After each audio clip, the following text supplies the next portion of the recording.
Bem-vindos ao Marca d'Água, o podcast onde cada episódio deixa a sua marca. O meu convidado de hoje conhece a televisão por dentro e por fora. É jornalista de formação, iniciou a carreira em Espanha e há quase 3 décadas constrói o seu percurso em Portugal. Bruno Santos passou pela direção da RTP, foi diretor-geral da TVI e é atualmente o diretor-geral da Coral Europa, uma das produtoras mais relevantes do país. É um estratega, um apaixonado por conteúdos e pela descoberta de novos formatos. É responsável por muitos sucessos em televisão. Bruno Santos deixa claramente uma marca no audiovisual português. E é o brasileiro mais português que conheço. Olá, Bruno. Olá, Teresa. Tudo bem? Tudo. Bruno, tu és mesmo o brasileiro mais português que eu conheço. Na tua personalidade, na tua maneira de ser, mas és de facto o brasileiro mais português que eu conheço. Tu apareceste primeiro em Espanha, começaste em Espanha, como é que foste parar a Espanha? Eu não sei se isso é um elogio ou se é uma crítica, isso de ser o brasileiro mais português. Mas, enfim, é um elogio. É um elogio? Ótimo. Pronto. Não, mas é verdade, porque eu sou casado com uma portuguesa, nascida em África, e muita gente diz que ela é mais brasileira do que eu. Ou seja, no fundo, eu acabei aportuguesando, até porque eu acho que a minha origem é Minas Gerais, que é uma região do Brasil onde as pessoas são muito mais parecidas com o caráter português do que pode ser, evidentemente, um carioca, um baiano, porque o Brasil é um mundo muito grande, né? Então tem muitas idiosincrasias também, as pessoas são muito diferentes entre elas. Mas o mineiro tem mais a ver com o português, que acho que é por isso que eu encaixei bem em Portugal. Muito bem. Ou não estivesse aqui há 30 anos, né? Mas, enfim, respondendo a sua pergunta, eu formei em jornalismo no Brasil, lá está na minha cidade, Belo Horizonte, em 92, e depois fui logo fazer, em 93, um mestrado em jornalismo em Madrid, no jornal El País. Foi por isso que eu acabei lá, ou seja, só que aquilo durava um ano, e depois desse ano a minha vontade era continuar na Europa, eu não queria voltar logo para o Brasil, e de repente surgiu a oportunidade de trabalhar numa empresa que era consultora em estratégias e audiências de televisão. Foi aí que começou a minha vida na televisão, no fundo. E depois passaste para Portugal. Como é que foi esta passagem? Era para aqui que tu querias vir ou era só porque querias continuar na Europa? Não, ou seja, no fundo a passagem foi, eu estava em Madrid, comecei a trabalhar nessa produtora, nessa consultora de televisão e programação. Depois eles quiseram abrir uma sucursal em Lisboa. Eu estava naquela fase de que já não sabia muito bem o que eu ia fazer na minha vida em Madrid, e eu falei, olha, se vocês quiserem abrir, eu tô nessa. E foi assim, eu era muito novo, eu tinha 24 anos, e vim abrir aqui essa sucursal, essa empresa, e onde nós começamos com um contrato de exclusividade com a SIC, com o Emílio Rangel, onde conheci muita gente, inclusive a Júlia Pinheiro, que acabou de sair daqui há pouco tempo, né? Eu cruzei com ela nos corredores. Foi assim que começou a trajetória. E depois, aliás, começaste numa área já de estratégia, de estudos de audiência e de mercado.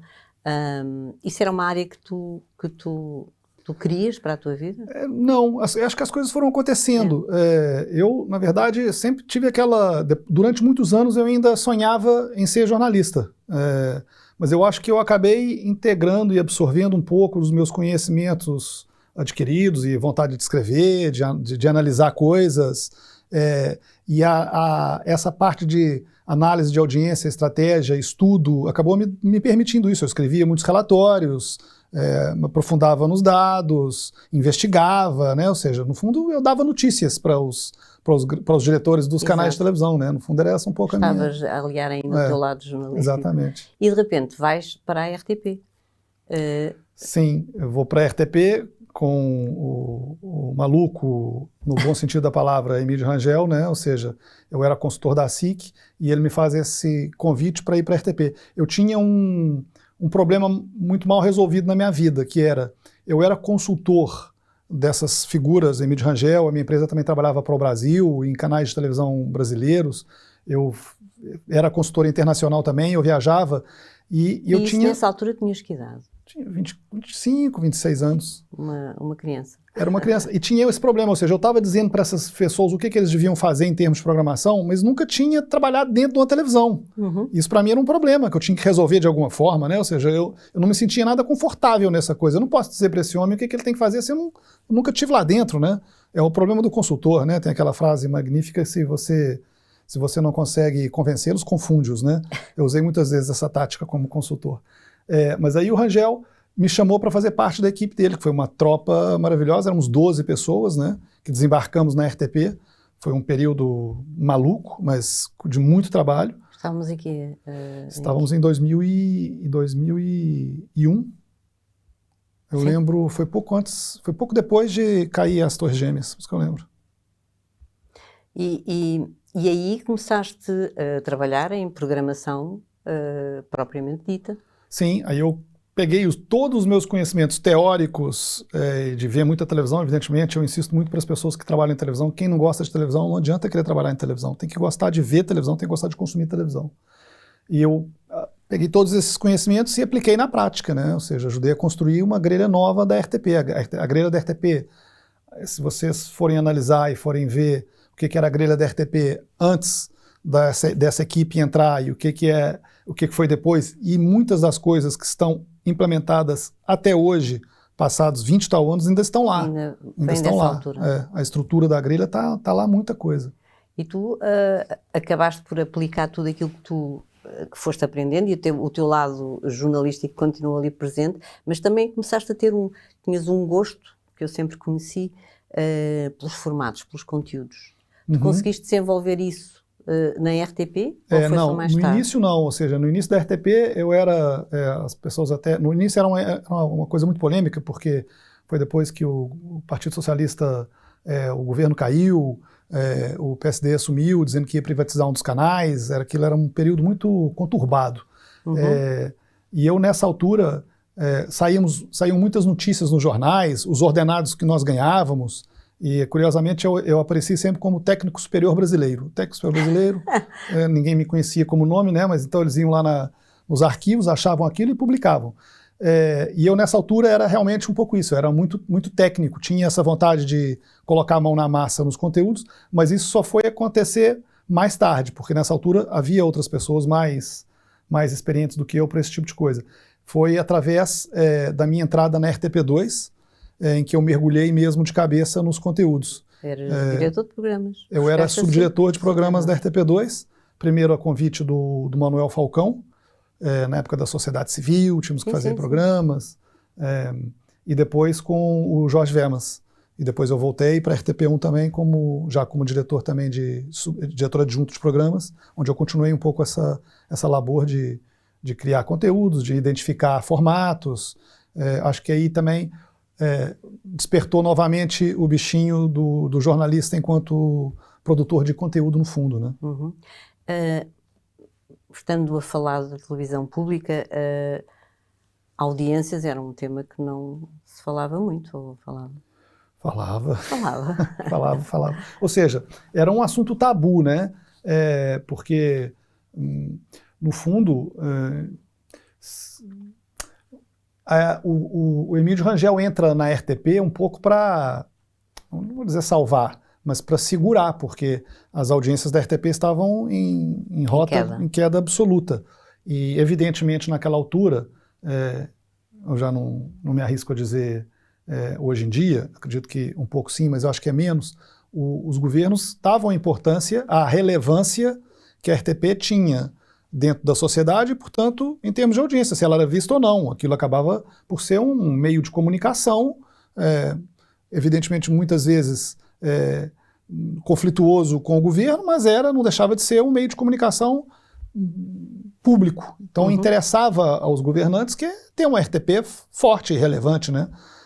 Portanto, a nossa equipe, imagina, uma equipe que vem de um canal privado com um ADN de guerra absoluta nas audiências e desembarca na RTP, ou seja, aquilo não era para a gente fazer um serviço público, né, porreiro, tal, estamos aqui só para fazer uns programinhas sem interesse nenhum em ter as audiências, não, a gente A gente foi para lá para a levantar guerra. a RTP. Claro que é um desafio muito maior, porque você está sempre em terreno muito movediço, você não pode fazer programas declaradamente comerciais, mas no fundo é isso. Há Ou seja, sempre aquela... um exemplo clássico é o Preço Certo, né? Ou seja, a primeira vez que o Preço Certo entra, o Preço Certo era um programa comercial. Aquilo era como se fosse o diabo. Até hoje tem governantes que acham que aquilo é o diabo na RTP, né? Mas tem uma importância tal. É um programa mais visto, é o pilar que sustenta não só a programação, mas como ainda o telejornal até hoje. Mas quer dizer, nós disfarçamos aquilo, dizendo que aquilo era... Foi na altura que surgiu o Preço Certo? Foi, há 20 e qualquer coisa. Preço Certo, Bom Dia Portugal, Sim, os pilares, os pilares de tudo aquilo que ainda hoje sim. foram Foi criados tudo nessa altura. Sim. Pois. Tu, entretanto, dás uma volta e quando é que tu és convidado para ir para a TVI?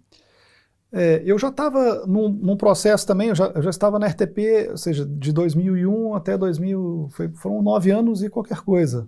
E a RTP é um ambiente muito propício e muito bom para você ter uma paz de espírito e ter até algumas oportunidades de criar conteúdo. Ou seja, eu participei ativamente, ajudei a criar o Sempre em Pé, a Revolta dos Pastéis de Nata, o 5 para Meia-Noite. São programas que você nunca vai ver numa televisão privada hoje em dia em Portugal, nem naquele passado. Você tem essa oportunidade, né, na televisão pública. Mas, claro, não é fácil. Muda muito a gestão, muda muito as políticas. Sim. E eu me vi ali como, lá está, técnico superior brasileiro. Quer dizer, daqui eu vou para onde, né? Ou seja, eu posso ficar aqui, claro que jamais, eu era muito consciente. Eu, como brasileiro, acho dificilmente eu iria ser um diretor de programas da RTP alguma vez, né? Ou seja, acho que é muito razoável que um brasileiro não pudesse ser diretor de programas da RTP. Até eu ia achar esquisito. E depois surgiu o convite de ir para a TVI, como consequência, primeiro, da saída do Zé Eduardo e depois da Júlia Pinheiro, porque eu, no fundo, eu fui ocupar o cargo exato da Júlia Pinheiro, né? Que ela era, se não me engano, era diretora de formatos e conteúdos. Subdiretora ou diretora? Sim, pois. Não sei, mas era isso. E eu fui ocupar esse lugar. Mas vindo da televisão pública, e eu percebo o que tu estás a dizer. Por um lado, há uma garantia de um orçamento anual ali, está certo, chega ali todos os anos e aquilo está lá. Mas, por outro lado, há estas mudanças de gestão, de administração, o governo muda tudo e não sei o quê. E depois, de repente, passas por uma televisão privada. Qual foi, assim, o maior choque que tu recebeste quando chegaste a uma televisão privada, com tudo aquilo que era normal a ver, também limitação financeira? Sim. Eu tive um período de graça, no bom sentido da palavra, né? Ou seja, em que a gestão ainda era do Bernardo Bairrão. Eu fui a convite do Bernardo Bairrão e ainda do João Cotrim, né? E nessa altura havia ainda uma certa... Sim, se respirava... Sim, né? alguma... Sim, havia uma certa... Uma bolsa ainda dá, não é? E eu lembro que o primeiro programa que eu fiz, eu entrei, a TVI estava um pouco órfã, para não dizer completamente órfã. Tinha saído do Zé Eduardo, tinha chegado a Júlia Pinheiro, tinha tido a passagem do André Cerqueira também, que tinha sido uma coisa um pouco convulsionada. Não havia ninguém pensando conteúdos na TVI. Eu entrei um pouco com esse peso, né? Ou seja, e o primeiro programa foi um risco, mas foi um programa até que deu certo, não marcou uma época, mas foi o Perdidos na Tribo. Mas foi um programa diferente, que marcou, que as pessoas reconheceram, e que isso ajudou um pouquinho também a fazer ali o meu caminho dentro da TVI. E com uma equipa nova, tu de repente apareces lá, és o técnico superior brasileiro, e tens uma equipa, uma equipa que já lá estava, não é? sim. E que de repente... Mas me acolheu muito bem, foi muito bom, mas lá está. A primeira diferença que eu senti foi a agilidade, ou seja, a RTP com tudo isso era uma empresa pública, é uma empresa antiga, qualquer coisa que você quer fazer na RTP, a gente costumava dizer, a RTP é mais difícil você acabar com o programa do que fazer um programa novo, né? Ou seja, aquilo que já existe é difícil de você modificar. E na TVI eu senti o contrário, ou seja, as coisas eram muito rápidas, as reações eram muito rápidas, isso foi fixe.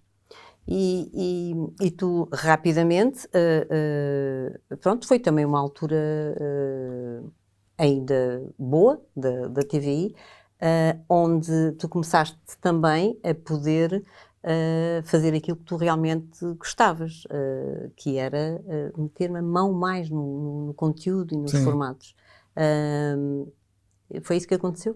Foi, ou seja, no fundo, o meu cargo me dava essa liberdade, né? Ou seja, de tocar nos conteúdos Até uma propriamente certa ditos. altura, depois começaste a ter menos tempo para isso. Sim, depois eu passei a ter menos tempo para isso, porque aumentaram um pouco as responsabilidades, né? E o peso e a pressão. Passando a diretor-geral. Primeiro a diretor de programas e depois a diretor-geral, excetuando a informação, não é? Excetuando a informação, sim. Claro. E aí voltaste também a ir buscar o teu lado de estratega e de análise de audiências e pronto, tiveste que começar a englobar. Esse momento foi um momento feliz para ti ou foi uma coisa que tirava muito ar? Não, foi... Assim, eu não gosto de me arrepender daquilo que foi feito, né? Ou seja, vamos lá ver, vamos tratar as coisas pelos nomes, né? Ou seja... Mas podes dizer tudo, não é, até podemos pôr PIS, se for preciso. Ok. Não é... Você pode dizer PIS, ou seja, por exemplo, nós tínhamos uma CEO na TVI, que era a Rosa Cuyel, que era uma catalã, que era uma pessoa muito complicada de trabalhar com ela, muito exigente, colocava muita pressão em cima da gente. Agora, ao mesmo tempo, eu tive 3 burnouts nessa altura na TVI, ou seja, foi muito complicado, nunca deixei de trabalhar, mas estava completamente medicado, trabalhando. Agora, eu tenho que agradecer essa senhora o fato dela, foi ela que me colocou, ela que me acendeu, ela que me promoveu, né? Ou seja, eu aceitei porque eu quis. Eu podia ter dito, não quero isso para mim, e pensei muito, eu não disse logo quero, porque eu nunca tive essa ambição, eu vou para a TV porque eu quero ser diretor de programas da TV, jamais, ou seja, as coisas foram acontecendo. E na altura que a situação se proporcionou, o convite foi feito e eu fui para casa e pensei não só um dia, 2 dias, 3 dias, uma semana, até que, vou aproveitar. Ou seja, no fundo quer dizer, eu agradeço, eu sei que eu sofri muito na mão da Rosa, mas agradeço a oportunidade que ela me deu, né? Ou seja, o profissional que eu sou hoje também faz. E sentiste que houve ali, pronto, há uma equipa, não é? Tu conseguias apoio da equipa, como é que se sobrevive? Porque a família é um pilar, não é? Mas a vida profissional continua ali todos os dias a exigir o mesmo de ti, não é? A equipa é importante? Sim, é um lugar comum, né? Essa coisa, a TV é uma família, mas ou seja, eu acho que, no fundo, as pessoas passam tanto tempo juntas. E experienciando uma vida tão complicada, tão difícil, tão complexa, com tanta pressão, que acaba existindo uma união muito grande, né?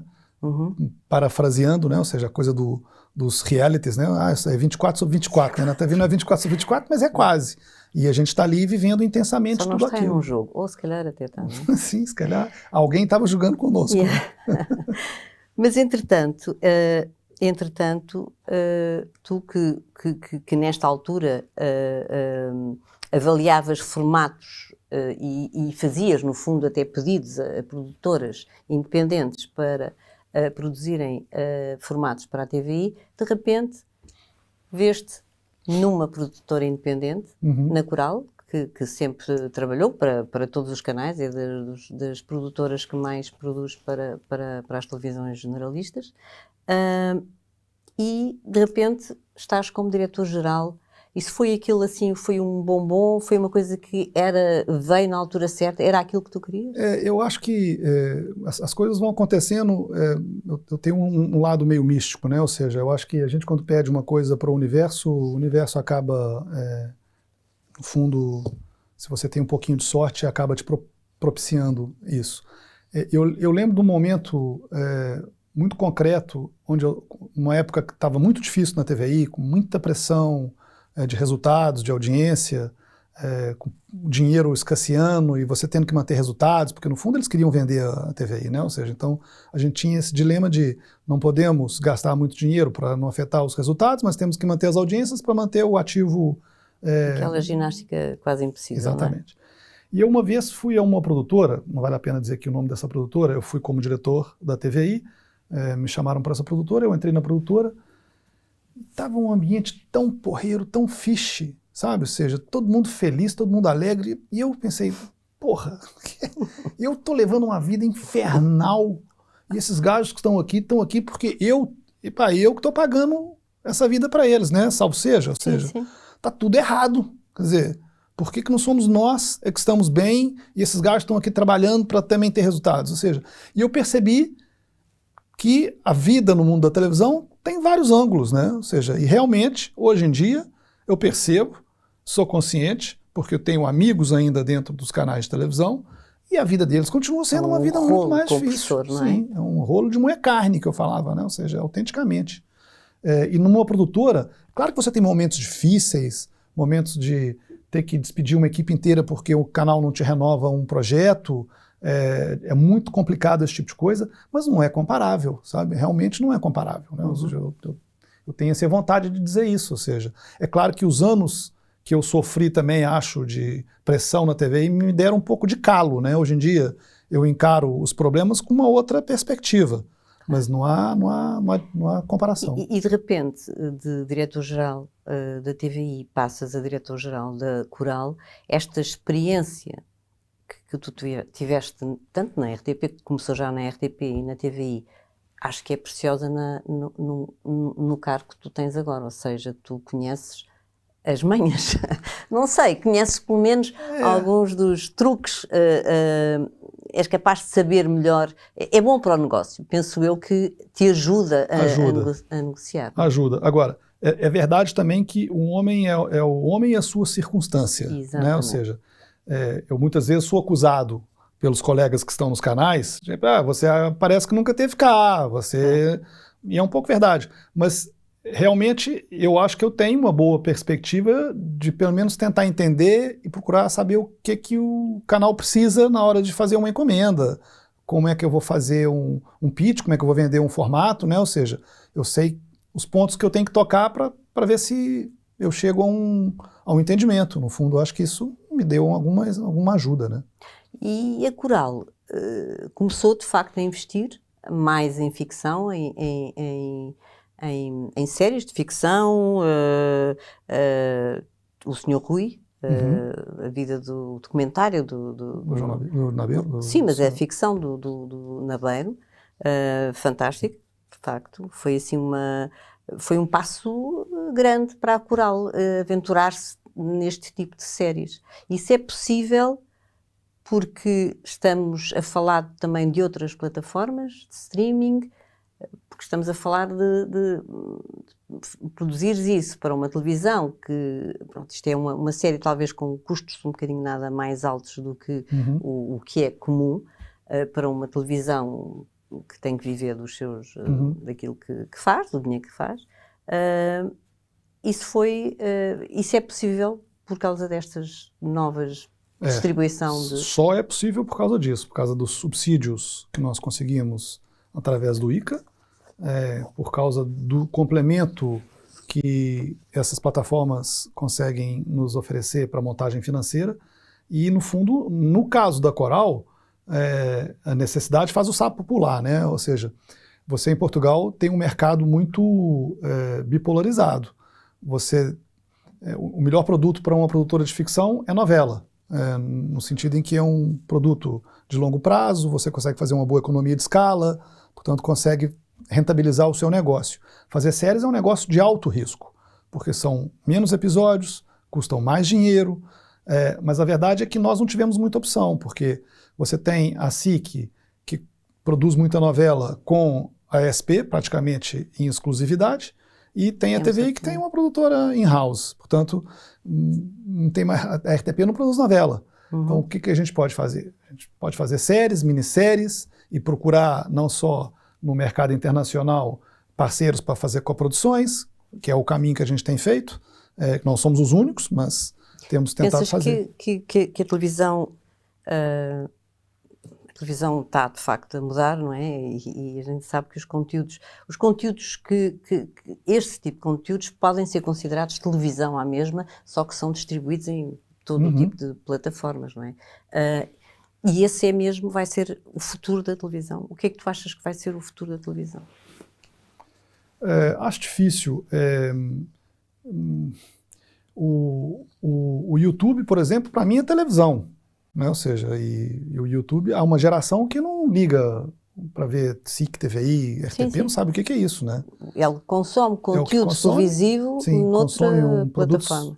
Conteúdo audiovisual noutras plataformas.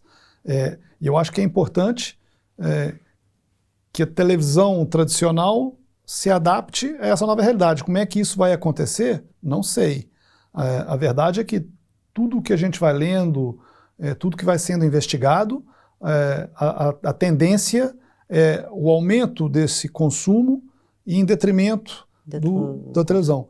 A grande questão aqui é aquela ligação mais emocional e afetiva que a televisão consegue ainda ter de proximidade com as caras, quer dizer, uma Cristina Ferreira, um Gocha, uma Júlia Pinheiro, um Vasco Palmerim, ou seja, essas pessoas entram pela casa das pessoas e as pessoas criam um laço afetivo, um quentinho com essas pessoas que dificilmente você, pelo menos aqui em Portugal, consegue numa outra plataforma que não seja a televisão generalista. Pois, e depois temos também uma população envelhecida, não é? Também não sei se...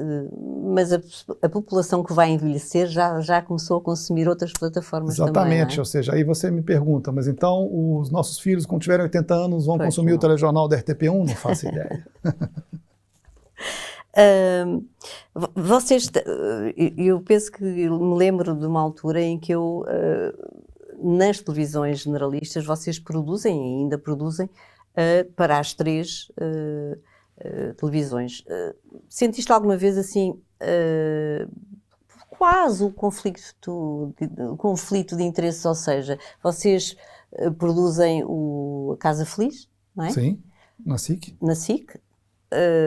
E depois, à tarde, produziam a Júlia, na altura que ela... o Gocha. O Gocha, na altura, que tinha... Pronto, ali ao sábado fazem a noite das... o Estrelas ao Sábado, o Chefes da Nossa Terra. E depois ao domingo faziam... Pronto, agora fazem o Fantástico, não é? Portanto, os formatos, não é? Aquilo... não é quase a mesma coisa, mas em canais diferentes. Não sentias que havia ali... Está ali um dedinho de haver um conflito de... Sempre. A gente faz um jogo de cintura grande e fazemos questão de não correr esses riscos, porque nem nós queremos nos colocar nessa posição. Claro. O que nós tentamos é nunca fazer 2 programas para canais diferentes na mesma faixa horária, se possível, mas se isso for inevitável e tiver mesmo que ser, que não sejam programas que sejam do mesmo gênero. Exato. Sejam programas que apontem para públicos diferentes, que tenham propostas diferentes, de gêneros diferentes. Eu acho que isso nos protege de alguma forma. Como é que vocês, nesta altura e que nós estamos a ser, já percebemos que com a inteligência artificial, como a inteligência artificial já mudou completamente os nossos hábitos e como é que ela já está a entrar também na comunicação social e em todas as áreas, é uma aliada, é uma ameaça? Como é que... Eu acho que ela é as duas coisas. Eu acho que ela é uma aliada. Nós, hoje em dia, numa base diária, utilizamos a inteligência artificial para nos ajudar a criar projetos, a produzir conteúdos dentro dos projetos. Isso é muito bom, é muito rápido. Nunca aparece uma coisa feita de raiz, que você não precisa fazer nada, você tem que dar os seus inputs também, tem que pegar naquilo, mastigar. Agora, há um lado perverso, eu não sei, na nossa indústria, o que isso vai acontecer. Eu acho que a tendência é sempre a inteligência artificial ir evoluindo, né? Mas outro dia li uma coisa assustadora, que a Delta Airlines utilizou a inteligência artificial de uma maneira absolutamente vil para o consumidor, que era eles, através do perfil do consumidor, percebia pelas redes sociais quem que era aquela pessoa, qual que era o estilo de vida que ela tinha, se tinha um nível de vida alto, baixo, médio, se ela estava passando por algum período de vida complicado, e quando essa pessoa entrava no site da Delta para fazer a compra de um bilhete, se eles soubessem, o pai dessa pessoa morreu, pode subir o preço. Ou seja, coloca uma tarifa mais alta. Isso é uma coisa assustadora, né? Isso é péssimo, é horrível. Se for utilizada para esse fim, é péssimo. E vai ser também, não é? Já está sendo, né? Elas já vieram pedir desculpas, que não vão fazer mais, que não sei o quê, mas quer dizer, você sabe lá. Se tu tivesses a hipótese, com inteligência artificial ou sem inteligência artificial, mas se tu tivesses a hipótese de qual é o projeto dos teus sonhos? Imagina que não tinhas limitação nenhuma, porque depois há esta coisa aqui que ainda não tocámos, apesar da nossa conversa também já estar, assim, ter corrido rápido, mas tu, numa televisão, tens limitações financeiras e tens que lidar neste momento com os teus clientes, não é? Portanto, que te pedem, ou te pedem um formato original, ou te pedem para adaptar um formato que eles compraram, e que, não é? Como é que é esta relação da tua ideia, imagina do teu conceito, de toda a tua ideia, quando é depois um pouco alterada e adaptada pelo próprio cliente? Como é que é esta ligação? Porque isto tem a ver também com propriedade intelectual e como é que tu podes defender um conceito que é teu, uma ideia que é tua, perante o teu cliente que te vai dar o dinheiro e que te pede, não, mas eu quero é que seja isto e que seja aquilo. E como é que lidas com isso? É difícil, já foi muito pior. Aquela figura da obra de encomenda, né? Ou seja, outro dia eu estava falando com um produtor também muito experiente do nosso mercado, e ele me disse, outro dia um canal me pediu, falou que queria uma ideia que era uma obra de encomenda. Eu falei assim, então me encomenda lá, me diz exatamente o que você quer que eu faça, me encomenda. Porque um canal nunca faz isso, né? Ou seja, o canal diz, eu estou precisando de um programa para essa faixa horária, mas qual que é o briefing? Eu não quero um gênero de entrevista, eu quero uma coisa diferente. Eu falei assim, mas tudo bem, mas o que é? Não, me apresenta lá ideias. Aí você apresenta ideias. Aí depois, aquela ideia, teoricamente, é sua. Mas depois, há um processo negocial complicado, que é você convencer os diretivos e executivos das televisões que aquela obra é propriedade sua, porque foi você que a criou. Mas ele me disse, mas então, se for assim, se for para ser sua, eu não quero fazê-la. Então, você está sempre naquele limiar de, ok, vou ter que vender minha alma ao diabo, cedo aqui numas coisas e conquisto outras. Ou seja, é um caminho que vai se fazendo pouco a pouco. E preciso gerir as preciso gerir. Né? Eu acho que os canais vão sendo cada vez um pouco mais conscientes da importância e dos direitos autorais que estão envolvidos na criação de conteúdos também para audiovisual. Já foi muito pior. Hoje em dia está um pouco melhor, mas porque havia o preço, somos nós a pagar, somos nós a cliente, não é? Sim. Pois, imagina que precisas dar um recado a um mini Bruno Santos que está a começar a sua carreira e que tem... que tem esta paixão também pelos formatos e pela... qual era um recado que te darias a ti próprio se o pudesses fazer? Para confiar e dizer não, muitas das vezes que eu não consegui dizer que não. Eu dizer que não é importante. É muito importante.